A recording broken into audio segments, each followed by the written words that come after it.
Hello hello साथीहरू, good morning, नमस्ते। सबैजना सन्चै हुनुहुन्छ होला अनि म पनि एकदमै आरामै छु।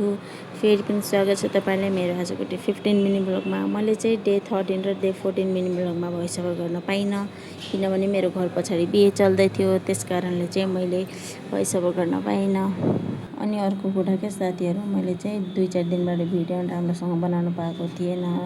फोनको क्यामेरा चाहिँ खराब भएको थियो, छोरोले बिगारिदिएको थियो।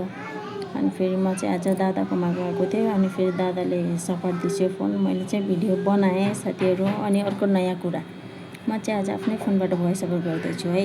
यहाँभन्दा पहिला चाहिँ म मेरो नानुको फोनबाट भोइस ओभर गर्थेँ अनि आफ्नो फोनमा सेयर गरेर अनि म फेरि फेसबुकमा अपलोड गर्थेँ।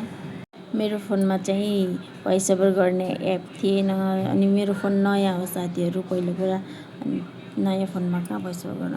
म नास्ता बनाउँदासम्म चाहिँ मेरो छोरी उठिसकेकी थिए साथीहरू। मैले चाहिँ उसलाई राति सुत्दाखेरि नुहाइदिएको थिएँ, किनभने धेरै नै गर्मी भएको कारणले गर्दा चाहिँ उसलाई मैले नुहाइदिएको थिएँ। अहिले तेल हालेर कपाल कोरिदिएको छु। यतिकैमा मेरो छोरो पनि उठिसक्यो।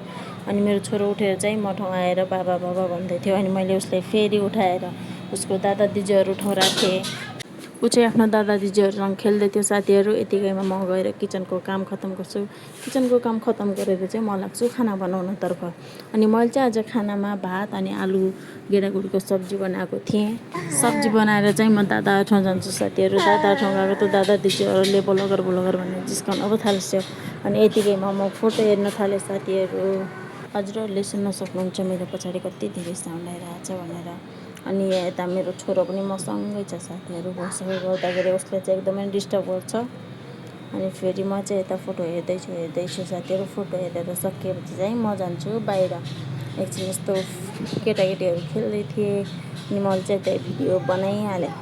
आजको लागि यति नै साथीहरू। भेटौँ होला अर्को डे 16 मिनी ब्लगमा। त्यति दिनसम्मको लागि भिडियोलाई हेरेर साथ दिनु होला। By by.